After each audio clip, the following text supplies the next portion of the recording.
Okay, well, welcome everybody. Great to have you. Again, welcome back. This is our continuing series on how we can have grace-filled conversations regarding our politics.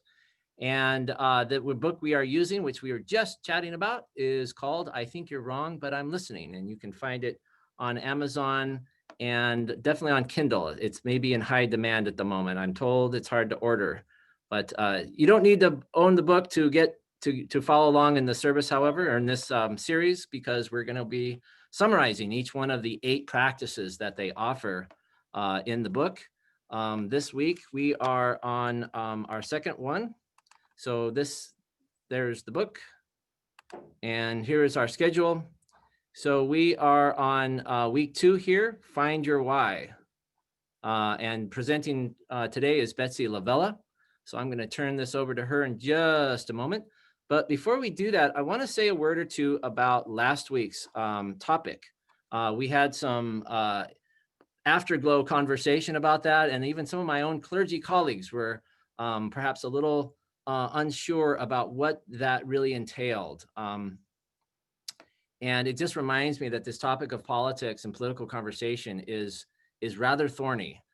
So it's helpful to tread slowly and remind ourselves that these are all little baby steps. But just as a kind of reminder, what did we cover last week on this topic of take off your jersey? If you weren't here with us, Sandy Ladd did a lovely presentation on what they say is really the first thing we all need to do if we want to bring a sense of grace and forgiveness and empathy and compassion and possibly even reconciliation into our political conversations. And I'm going to fast forward through a number of slides and get us to where we are. And so, yeah, they basically reminded us that politics is very much a team sport these days. And in team sports, there are winners and losers and very little room for compromise. And so their argument about taking off your jersey means to let go of any blind allegiances we might have to the party platform, to the party line. Blind allegiances are kind of any unquestioning loyalty that we give over to a politician, for example. The idea being to go behind the talking points and be aware of the tendency that in team sports, just as in our politics today, everything seems to be boiled down to these binary constructs of pro or against, yes or no, and to begin to think about embracing nuance and complexity. We're going to talk more about those ideas as the weeks go by. So, but this very first step is we can't get to nuance and complexity is their argument if you're not willing to take off the team jersey, if you're not willing to recognize your kind of tribalism and be willing to go behind it a little bit. And as a result of doing so, make decisions that are based on your values, not on your loyalty to a political party or an ideology, or certainly not a particular politician. So they use some examples. So what are examples of team jerseys? So what are the talking points on welfare? Well, if you're a liberal, as they pointed out in the book, liberals tend to come at welfare by saying it's a vital social safety net for poverty-stricken families that should be strengthened and maintained, right? Conservatives tend to come at it with this basic perspective. It's a well-intentioned but failed program that disincentivizes work and can actually lead to trapping people in poverty and hopelessness. That's a generalization, but that tends to be the kind of the two sides kind of come at it with those basic assumptions. And as you can see, there's not a lot of room for both and. Think about other examples in the political discourse. Climate change, for example. One team jersey might come at it from saying this: it's a clear and present threat to our planet. We need to do something about it now, yesterday. The other jersey tells us the scientific evidence is thin, or it may even be a hoax, and that any measures to do anything about it actually end up damaging our economy and putting people out of work. Again, black and white, binary. Not a lot of room for nuance and complexity. And we see it in so many other issues, right? On the topic of abortion, it's pro-choice or pro-life. On the topic of systemic racism within criminal justice system, I see these signs as I walk around my neighborhood. I see Black Lives Matter on some, and we love and respect our police, as if you can't do both, as if it's a one or the other, right? As if you can't have some sensible reforms that that also strengthen and lift up policemen and women, yet while at the same time recognizing um, the, the systemic racism that goes on. The gun debate is ground to a halt, right? Because we get into this absolute no negotiation by the gun lobby, and we can get into this idea of an outright ban on guns, or at least certain types of guns on the other side. And again, if you know that topic at all, there is a lot of complexity and nuance that are there that people who want to reduce gun deaths could agree on both sides. Just like with abortion, there's complexity and nuance to that issue. And if the idea is to reduce the number of abortions, there's plenty of agreement that can be had when you can get off the binary. The problem that they pointed out with jerseys is it becomes a very predictable debate, one that nobody wants to have, because you already know what the other side's going to say. They already know what you're going to say. Compromise, like I said, is out of the question. By the way, if you become known as somebody who compromises, you get primaried, right? That means the party runs somebody who's more ideologically pure against you. Right? So you're not allowed to go off the reservation like you once did. It's hard to be a maverick as a politician these days. And as I've been saying, you miss out on the complexity and nuance, or you avoid it, or you don't get into it. There's no room for it. And we end up compromising our values because of the sake of loyalty to the team or to a politician. And then finally, it can harm our relationships. I was just having a pastoral conversation with somebody yesterday about a deep friendship that is on the ropes right now, because they get into this topic of politics and they argue that the party line, and they just don't want to listen to one another as they try to go deeper. They can't get past the binary, either all in or all out. And they're both emailing each other these long dissertations on a particular topic, and neither one of them wants to read them because they don't want to go there. So we ended that chapter. Sandy and I had some conversations during the week. What can we do? What can we suggest to people? And this is what we came up with. We really said, look, in this first little baby step, the first thing you could maybe do is just be aware. It's an invitation to some self-awareness. What is your jersey? What is your political party? What is your ideology? Do you know what it is? And then secondly, notice when you're wearing it. And as we talked about last week, we notice good clues that you're wearing your jersey is when you find yourself defending something, a party, a person, a position, or something that somebody said, because it's the person you voted for, or it's the party that you're a member of. Even though it doesn't square with your values, you find yourself defending something that is normally something you wouldn't defend. That's a good indication you're probably wearing a jersey. Conversely, when you refuse to concede anything to the other side, when the person that you did not vote for, if you cannot find one thing that they've ever done that you can agree with, that's all bad all the time, that's a good clue that you may very well be wearing a jersey.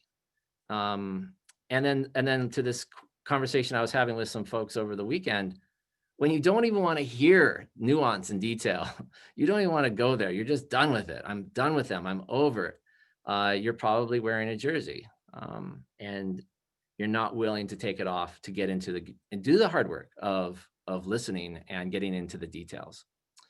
So here's an exercise that you can do. Take practice, okay? pretend to quit your team. Try this. Make a list of the things that the person you voted for, or that your party or your position has done or said that you don't agree with. Where does the person that you voted for, where have they violated your values?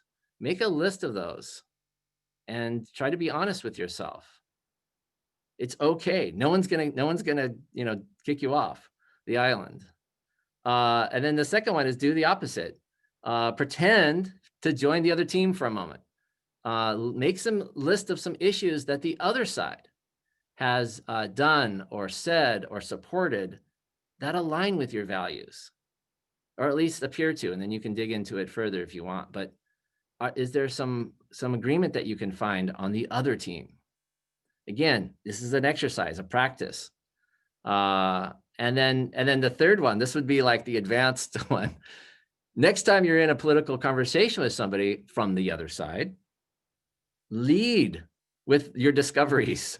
Lead with the things that you don't agree with on your team. Lead with the things that you agree with on their team, and see if that doesn't reduce the temperature of the conversation a little bit. And I'd be curious to hear about your experiences with that. And then this really brings us to today's topic. One of the big questions then is, does taking off your jersey mean surrendering your values?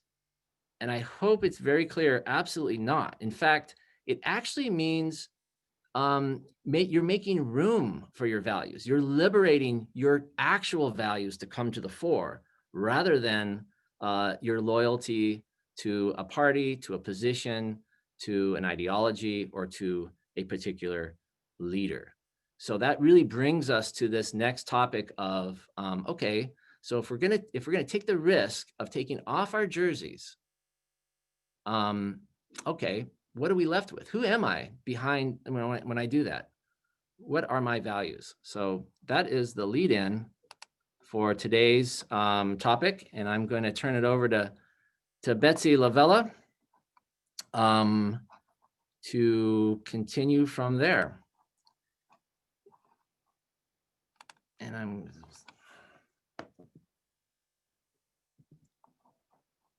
And you're bringing up the presentation, right? And there it is. Okay. Go ahead, and I'll mute myself. All right.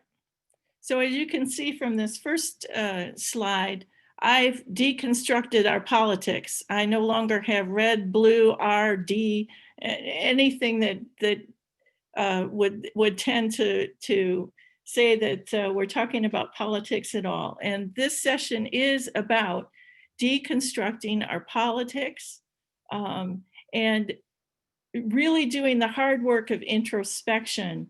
And so what we'll be talking about is defining our core values, sharing our stories, finding themes in our stories, and developing our why.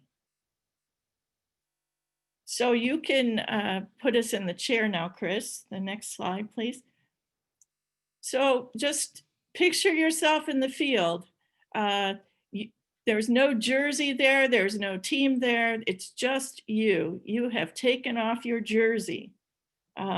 There's not a politician who's telling you you need to think this way or that way. There is not an issue on which everything hangs. And think of it this way. We need to stand back and take that big picture view of what's at issue. What are the core things at issue? And if we fail to ask the question, in other words, if we fail to figure out what our real stance on this is, we may be holding fast to issues or politics that we don't truly understand. And so the authors give an example of people who misunderstood Common Core. They misunderstood what Common Core was. They just took a political stance. My team says this, the other team says that, I'm with my team. Studies show that we are becoming less engaged in our politics. And what that means is that we have pretty much allowed dialogue to become extinct. And so the author suggests that we dig very deeply into our values, because our values are our rock. And the parable that comes into play here is the parable of the two builders, where one builds on sand and the other one builds on rock. And think of the rock as your values. These guiding values can dictate our behavior, and they can help us understand ourselves better. And so it's important that we take some time to really think about what are the core values that are driving me, and then name them. And so here I have a whole bunch of buttons, which if you go through the exercise that I'll talk about later, maybe this will, one or two of these values will be your core values, whether it's grace or generosity or hope or mercy and forgiveness, love or compassion, respect for others, justice for all, serving others, dependability, courage, thankfulness, responsible stewardship, wisdom and learning, integrity, honesty, appreciation of beauty, security, freedoms, health and wellness, humility, peace, earth care, quality of life, team mindset. And you might have values that I haven't even put on this list, but just this is to just open up and get the conversation going. And the next slide, please. Or maybe you want to look through the lens of religion. Now, we've just, if you've watched what happened with the Amy Coney Barrett this week, you know that our senators tried to paint a vision that you could actually separate your values and your religion from how you do your job.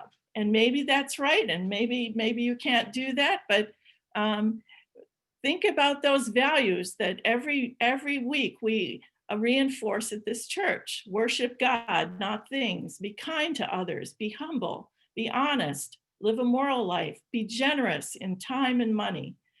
Live authentically. Don't be self-righteous. Don't retaliate. Forgive others. Give grace. You can choose from either pot. The point is to talk about your values and really think about what is driving me. Which values do I hold? It's not a matter of what team am I on, it's what are your values. So the authors like to think of these core values as the rocks that serve as the foundation. And so that foundation is, I'm a world citizen, I'm a US citizen, maybe, hopefully you are, then you can vote. I'm a Michigander, and I am God's beloved adopted son or daughter. And so in the first presentation, we talked about taking that big picture. And so I like to think of it as you look at that big picture. I'm a citizen of the world. I'm a citizen of the United States. I'm a citizen of Michigan, and I'm God's beloved daughter. That's who I am. So dig deeply and think about what are those values. And you need to be really crystal clear about what your core values are, and be clear about how you've arranged your politics around those values. And you might find things shifting a little bit, and that might be pretty uncomfortable, but let go of the notion that there's too much at stake in one particular issue, in one particular team, and one particular party, and just let go of the idea that there's something that's overriding all your values, that something is bigger than your values. And when we put your values into play, we can focus on that bigger picture. And it helps to just kind of dig deeply into this so that you get to those core values. So the authors say you need to find your why, and that they recommend two different ways, and I'm going to add a third. One is to find a good listener, not necessarily someone who's lived life with you, not necessarily your partner or your spouse, but find a really good listener and share your stories. And the listener is going to listen for themes in your stories, and your stories need to be very specific. It's not that, I got married and we started a family. It needs to be more specific.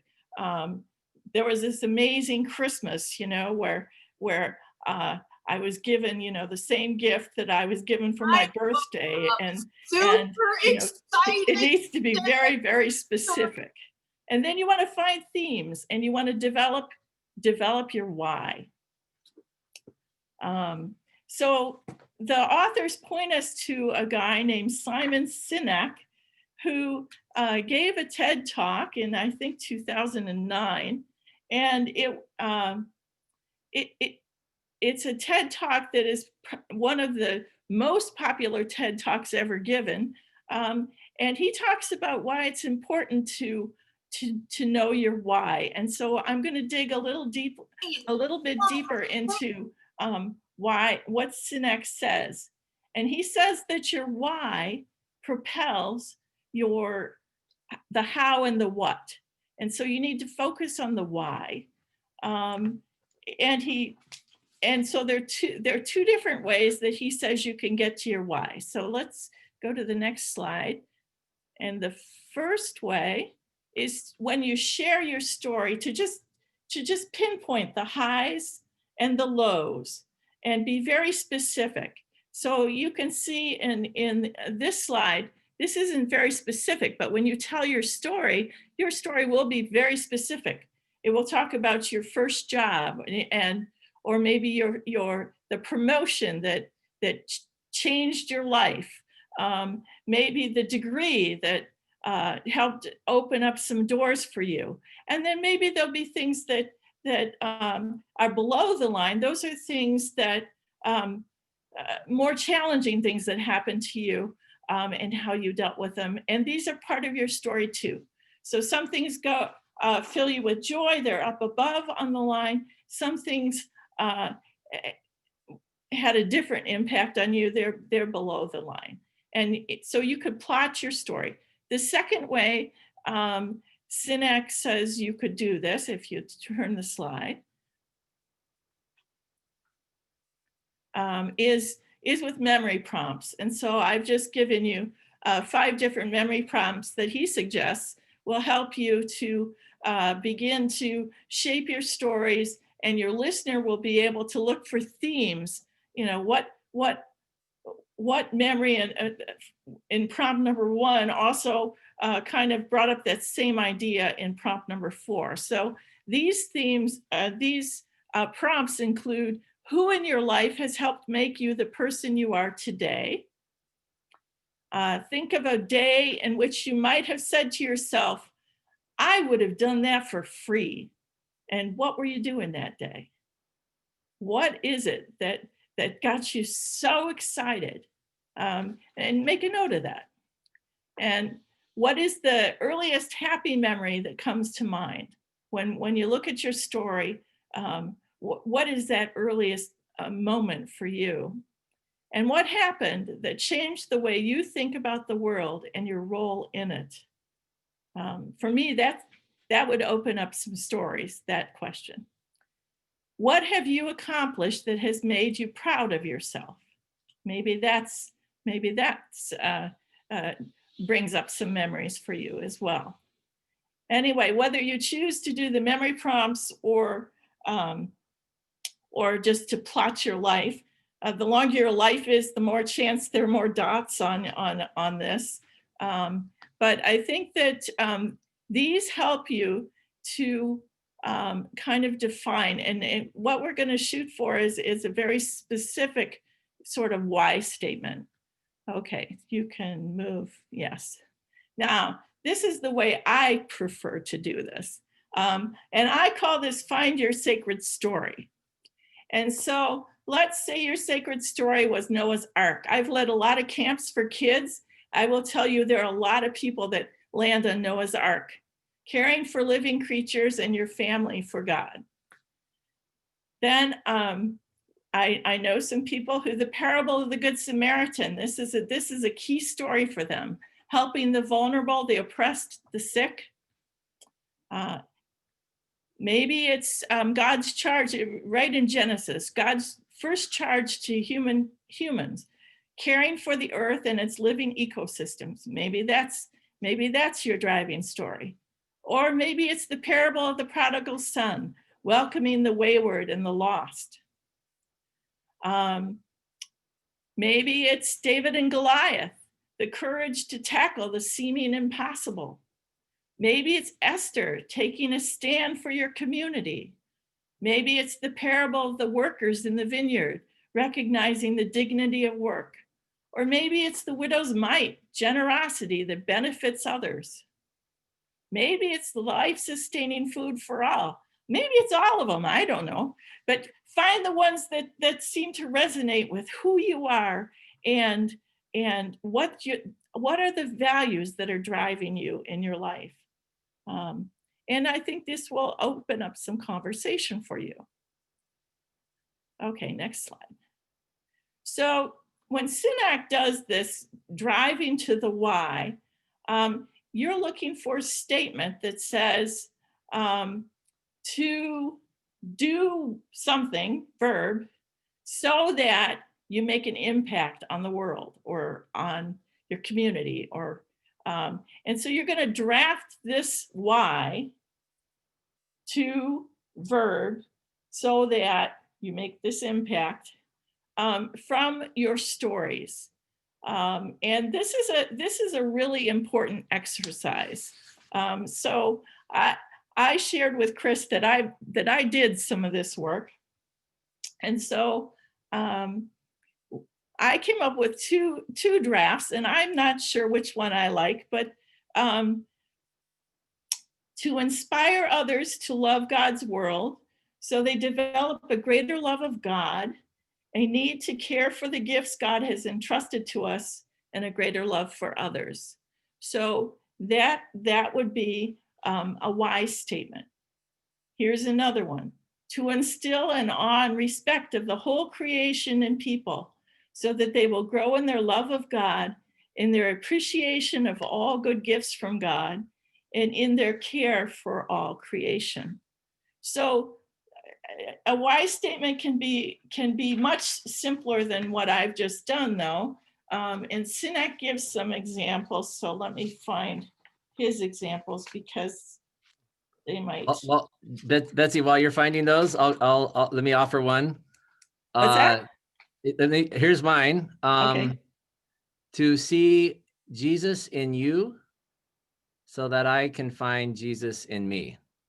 That was given to me by a mentor years ago. Lovely. Here's one: to propel people forward so they can make their mark on the world.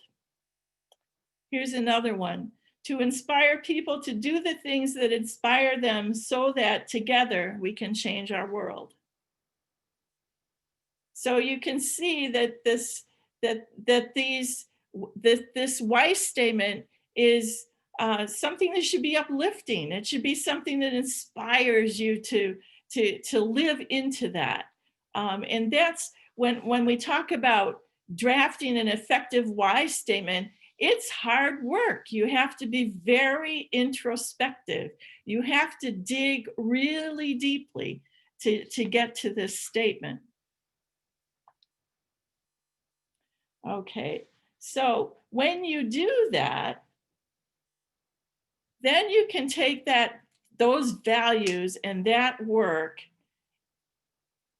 and you can come at your life from a different direction. Your perspective on things changes. Um, you, it's sort of like finding a key part of yourself. And it's important because this enables us to identify key influences in our life, key places and experiences and coaches and friends that have all made a difference and have kind of shaped us and formed us into who we are as that unique adopted child of God. As God created us. So let's go to the common ground one. The next slide, please. Yeah, so finding common ground is easier when we can trust each other's why. When our why comes from who we are as God's beloved children, it's much easier to have that discussion. And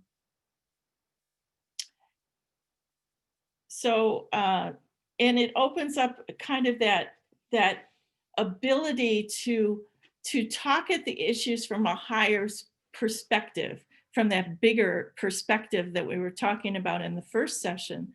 So as an example, the authors talk about healthcare, and they said what they found in talking about healthcare was if they looked at the issue of healthcare from the perspective of the parable of the Good Samaritan, that this opened up discussion, and they were able to then talk about what their vision of healthcare would be. So that, for example, if a woman was pregnant, that healthcare wouldn't be trying to treat her condition as if she's sick, but that it would be working with the patient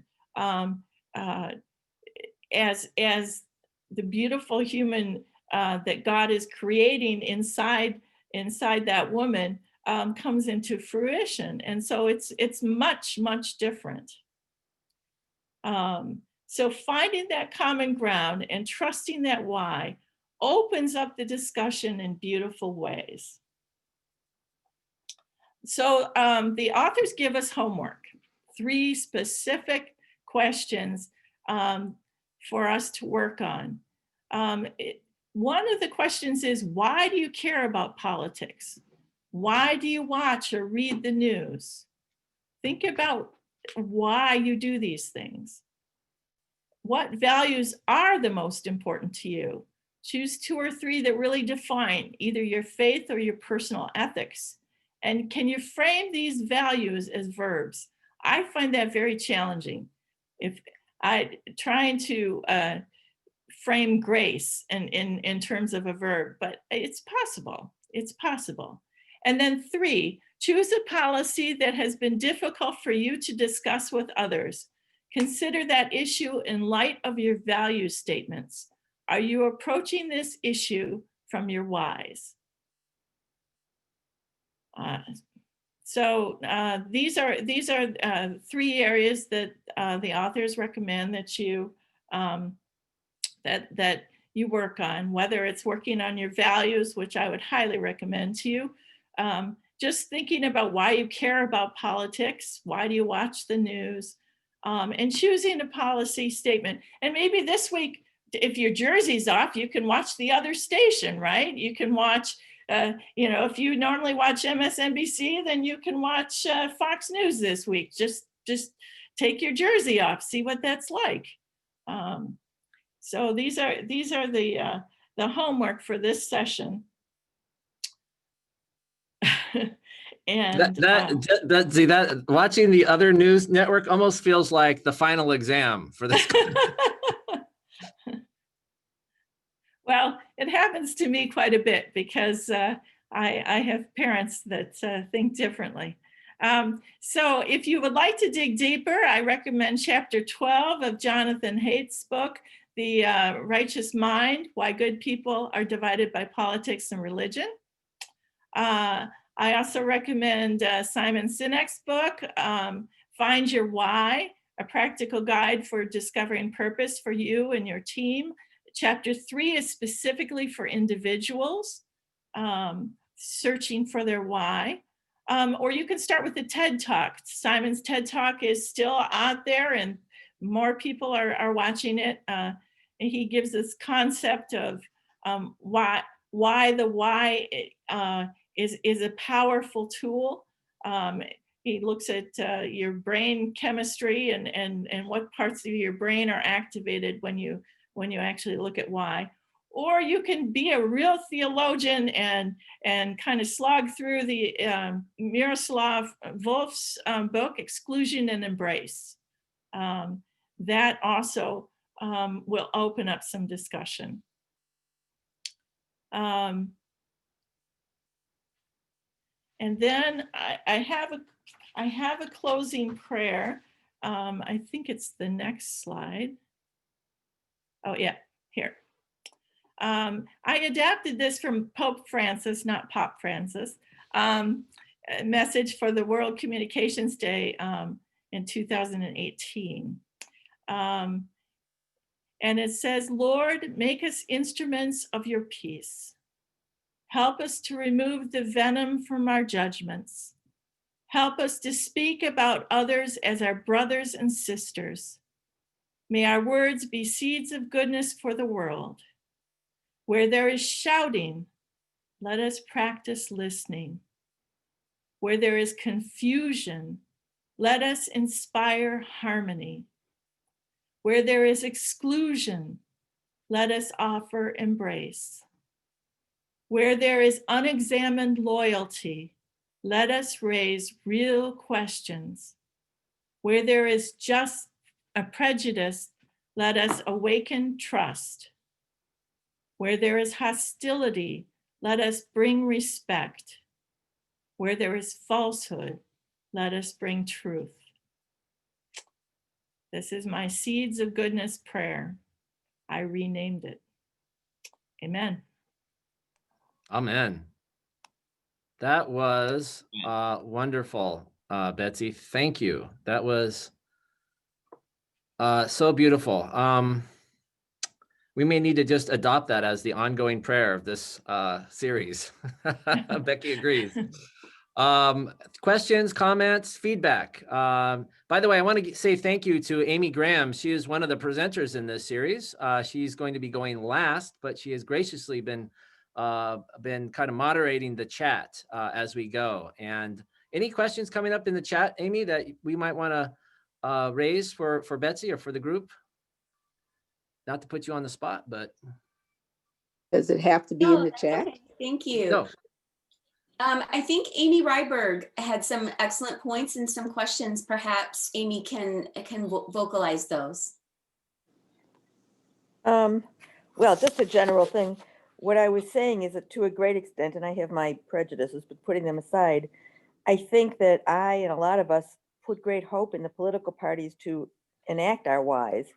But a fair amount of their whys are simply about accumulating power and money for no better purpose. So that a fair amount of what they put out there is simply to accumulate power and money. And I think we have to be careful of that. Relatedly, I think an awful lot of what goes on it has been found to be out and out lies. They're not, I think the authors are wonderful in terms of their let's listen to each other, but there's a fair amount of just utter disinformation and lie being put out there. I mean, I won't even address this year, but I would go to Michael Dukakis, who was blamed for letting rapists out of prison. So there's a lot of stuff. So I think it's difficult to simply say we have to listen to each other's positions when a fair amount of this is professionally spun lie.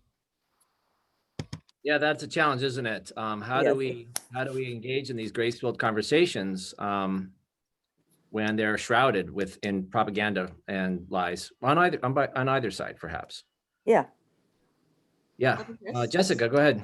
Yeah, I think Amy is touching on a sentiment that's really true. I think that's why the timeline, like plotting, if we plot the timeline and specific events, it really helps illuminate, the political situation as well as, our own personal situation and how we live in this type of ongoing dynamic. Yeah, and I would say too, Betsy, maybe you could chime in on this, but I think the authors would say to your question, to that point, Amy, as well, and one of the ways of getting off the jersey is to get away from the spin, getting away from the talking points that are often just not true. They're half statements, or they're so wildly out of context, they might as well be a lie. And taking the time and doing the work of really digging into these topics. And as our authors have done in the 2 examples they've given so far, the first being on welfare, in this chapter, they dig into the topic of healthcare. They discover that a lot of the things they thought were absolutely true aren't completely true. And a lot of the things that they were convinced were a lie on the other side aren't always 100% a lie either.